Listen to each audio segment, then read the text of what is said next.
నమస్తే, నేను మీ కుప్ప పద్మిని. ఇన్నాళ్ళు మీ సపోర్ట్ ని నాకు అందిస్తూ, మీ ప్రేమని నాకు అందిస్తున్న ప్రతి ఒక్కరికి కృతజ్ఞతలు. ఇప్పుడు చూడబోతున్న ఈ వీడియో కూడా ఖచ్చితంగా మీకు ఉపయోగపడుతుంది. లైక్, షేర్ అండ్ సబ్స్క్రైబ్ చేసి మీ ఇష్టాన్ని అలాగే మీ సపోర్ట్ ని నాకు అందించండి. అలాగే ఈ వీడియో పట్ల మీ అభిప్రాయాన్ని కామెంట్ సెక్షన్ లో కామెంట్ చేసి నాకు తెలియజేయండి. నమస్తే. జ్యోతిష్య శాస్త్రం ఒక అద్భుతం. వేదాంగమైన జ్యోతిష్య శాస్త్రం అనేటువంటిది మానవ జీవన గమనానికి ఒక వరం. జ్యోతిష్య శాస్త్రం నీ జీవితంలో వెలుగునింపే ఒక భాష. ఆ భాష నీకు అర్థమైతే ప్రకృతి నీతో మాట్లాడుతుంది. అస్ట్రాలజీ నేర్చుకోవాలి అనుకునే వారికి అద్భుత అవకాశం. మురళీధర శర్మ గారి అస్ట్రాలజీ క్లాసెస్ అతి త్వరలో మొదలు కాబోతున్నాయి. 100% జాబ్ గ్యారంటీ. వివరాల కొరకు సంప్రదించండి. నమస్తే, వెల్కమ్ టు అవర్ ఛానల్. నేను పద్మిని. ప్రస్తుతంతో పాటు ప్రముఖ ఆధ్యాత్మికవేత్త, astrologer, tarot card reader and Vedic nutritionist Srimathi Vanaja Ramisetti garu మనతో పాటు ఉన్నారు. మాట్లాడదాం. నమస్కారం అండి. నమస్తే మా పద్మిని. ఒక సర్టిఫైడ్ వేదిక్ న్యూట్రిషనిస్ట్ గా మిమ్మల్ని ప్రశ్న అడుగుతున్నాను. కొలెస్ట్రాల్ అనేది డెఫినెట్ గా చాలా చాలా ఇబ్బంది పెడుతున్నటువంటి అంశం ఇవాళ రేపు. ఆ మనిషి బయట చూడటానికి చాలా చక్కగా హెల్దీగా కనిపిస్తున్నారు, కానీ ఒక్కసారి ఏదో మామూలు టెస్ట్ ఏదో చేసుకుంటే కొలెస్ట్రాల్ ఉందని చెప్పి బయటపడింది. ఆబ్వియస్ గా కొలెస్ట్రాల్ ఉన్నప్పుడు హార్ట్ మీద అది ఇంపాక్ట్ ని చూపిస్తుంది, ఇంకా ఏ ఆర్గన్స్ మీద చూపిస్తుంది, ఎంత డేంజర్ ఈ కొలెస్ట్రాల్ అనేది.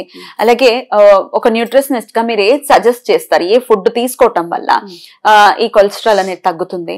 అలాగే ఆస్ట్రాలజీ ప్రకారం కూడా ఆస్ట్రాలజీ హెల్ప్ ఎలా తీసుకోవచ్చు? ఇవన్నీ చేస్తున్నామండి, అయినప్పటికీ పనవట్లేదని అంటే భగవంతుడు మాత్రమే మనకి ఆయననే ఆశ్రయించాలి. కాబట్టి ఆయన ఎలా ఆశ్రయించాలి ఈ సమస్య రీత్యా? ఓకే, అయితే హై కొలెస్ట్రాల్ అనగానే ఫస్ట్ మనము అందరి మైండ్ లో వచ్చేది బజ్జీలు ఎక్కువ తినేస్తున్నారు, చిప్స్ ఎక్కువ తినేస్తున్నారు, ఆయిల్ ఎక్కువ తినేస్తున్నారు అనేసి ఒక మైండ్ సెట్ అనమాట.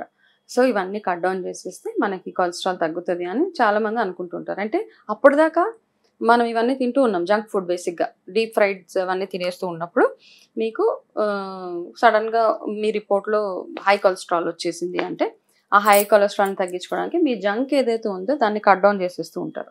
ఆ కట్ డౌన్ చేయడం వల్ల అదొకటే మెయిన్ రీజన్ అంటే ద ఆన్సర్ ఇస్ నో. అదొకటే కాదు, కొంచెం హెల్ప్ చేస్తుంది అది.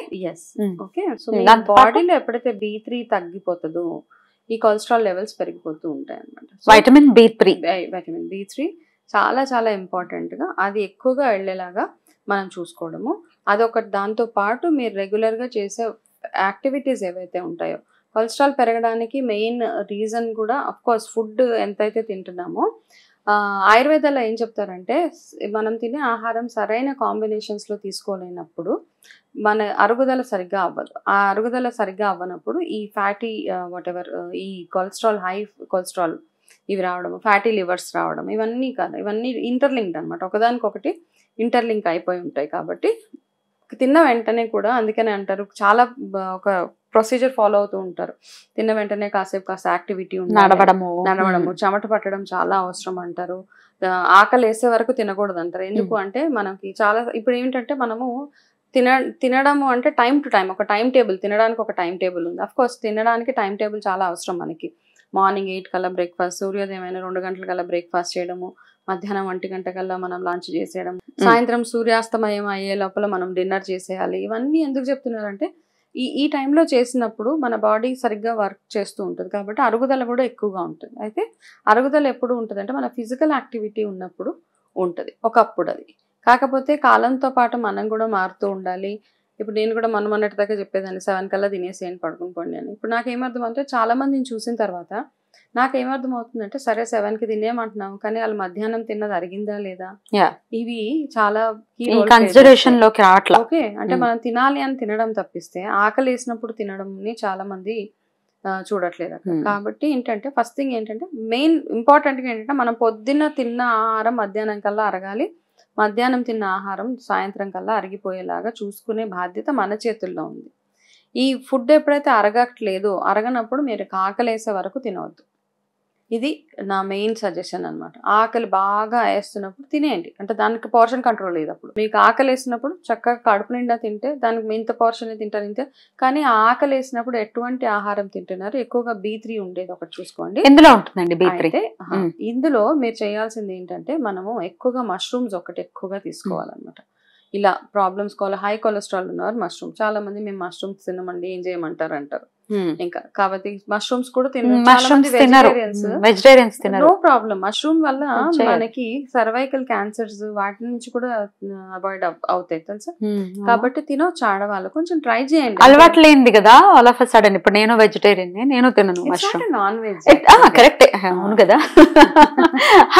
అంటే వెజిటేరియన్ అన్న పాయింట్ ఎందుకు తీసుకున్నాను అంటే అది మా ఇంతకు ముందు డైట్ లో లేదు కదా.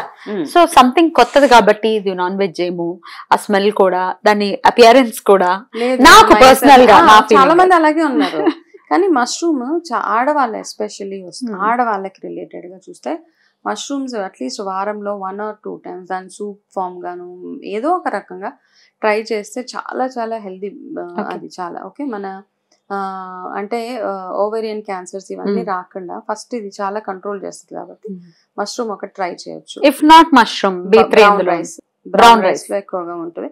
అంటే బ్రౌన్ రైస్ చాలా మంది వెయిట్ లాస్ గా చూస్తారు, కాకపోతే బ్రౌన్ రైస్ మనం చూడాల్సింది విటమిన్స్ పరంగా చూసుకోవాలి.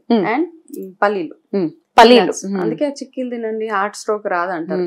ఎందుకంటారు పల్లీలు, గుప్పెడు పల్లీలు తింటే గుండె బాగుంటది అంటారు. కాబట్టి ఆ గుప్పెడు పల్లీలు అందుకని చెప్తారన్నమాట. అందులో B3 ఎక్కువగా ఉంటది కాబట్టి పల్లీలు ఎక్కువగా తినమంటారు. అది కొలెస్ట్రాల్ ని ఎక్కువగా కంట్రోల్ చేస్తుంది. కాబట్టి ఈ 3 కాంబినేషన్స్ రెగ్యులర్ గా తీసుకుంటూ ఫ్రీక్వెంట్ చల్లటి నీళ్ళు తాగడం ఒకటి ఆపేయాలి. చల్లటి నీళ్ళ వల్ల హార్ట్ స్ట్రోక్స్ వస్తాయి అని అనను, కాకపోతే ఎప్పుడు తాగినా మనం రూమ్ టెంపరేచర్ వాటర్ తాగితేనే మన అరుగుదల బాగుంటుంది. అరుగుదల బాగున్నప్పుడు ఈ ఫ్యాట్ అక్యుములేషన్స్, కొలెస్ట్రాల్ అక్యుములేషన్స్ అవి అవ్వవు. అండ్ దాంతో పాటు మనం ఎక్కువగా తీసుకోవాల్సిన నార్మల్ ఆయిల్స్, ఎవరికైతే కొలెస్ట్రాల్ ప్రాబ్లమ్స్ ఉన్నాయో వాళ్ళు ఆవు నెయ్యిని ఎక్కువగా తీసుకోవడానికి ట్రై చేయాలి. అంటే మీరు వండుకునే ఆహారంలో ఎక్కువ అంటే ఒక పెద్ద పెద్ద గిన్నెలు నెయ్యి కాకుండా జస్ట్ 1 or 2 spoons నెయ్యితోటి మీరు వంట చేసుకుంటే గనక ఈ కొలెస్ట్రాల్ ప్రాబ్లం నుంచి డెఫినెట్ గా మీరు బయటపడవచ్చు. నార్మల్ గా కొలెస్ట్రాల్ ఉన్నప్పుడు మనకి వచ్చే సిమ్టమ్స్ ఏమవుతాయంటే ఇట్లా హార్ట్ లో, చెస్ట్ లో కొంచెం ఎక్కువగా పట్టేసినట్టు, గుండెలో పట్టేసిన ఫీలింగ్ వస్తుంటది. స్ట్రోక్ డెఫినెట్ గా వచ్చే ఛాన్సెస్, అంటే చాలా అలారం అనమాట, మీ గుండె రిస్క్ లో ఉంది కాస్త చూసుకోండి అని. ఇవి కాకుండా మనకి ఎక్కువగా క్రాంప్స్, కాళ్ళల్లో నొప్పులు అవి రావడం, ఆయాసం రావడము, ఎక్కువగా నీరసంగా ఉండడం, ఇవన్నీ రెగ్యులర్ గా అంటే మనం నడిచే విధానం అంటాం అనమాట. అంటే మన నడకలో కూడా తేడా వస్తూ ఉంటది. మనం మామూలుగా మెట్లు దిగేటప్పుడు టపటపా స్ట్రైట్ గా దిగిపోతాం. యాక్చువల్ గా ఈ కొలెస్ట్రాల్ ప్రాబ్లం ఉన్న వాళ్ళు చూడండి స్ట్రైట్ గా మెట్లు దిగలేరు, వాళ్ళు సైడ్ కి దిగుతూ ఉంటారు. ఒకసారి గమనించండి. అంటే వాళ్ళు స్ట్రైట్ గా దిగడానికి కష్టం అనిపిస్తూ ఉంటుంది వాళ్ళకి, ఎక్కువగా హై కొలెస్ట్రాల్ ఉన్న వాళ్ళకి.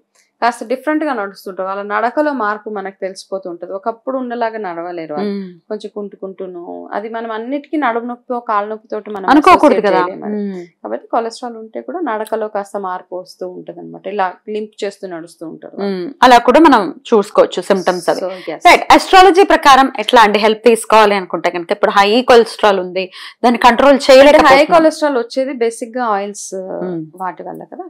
ఫ్యాట్ అంటే ఫ్యాట్ దేనికి మనం ఫ్యాట్ 2 ప్లానెట్స్, ఒకటి శుక్రుడు, 2 గురు, ఈ రెండింటికి మనము లింక్ కనెక్ట్ అవ్వాలి అనుకున్న వాళ్ళు అలా రోజు ఒక ఆరాధన చేసుకుంటూ వెళ్ళిపోవడం. బ్యూటిఫుల్ అండి, చాలా అద్భుతంగా మాకు వివరించారండి. Thank you so very much. మరి మీరు కూడా ఇంకేమైనా సమస్యల గురించి తెలుసుకోవాలనుకున్నా, దానికి సంబంధించి న్యూట్రిషన్ వాల్యూస్ గురించి తెలుసుకోవాలన్నా, అంటే ఇంటేక్ ద్వారా ఎలా మేము బయటపడతాం అనేది తెలుసుకోవాలనుకున్నా, ఒకసారి కమెంట్ సెక్షన్ లో ఖచ్చితంగా కమెంట్ చేయండి. థ్యాంక్ యూ మేడం, నమస్తే.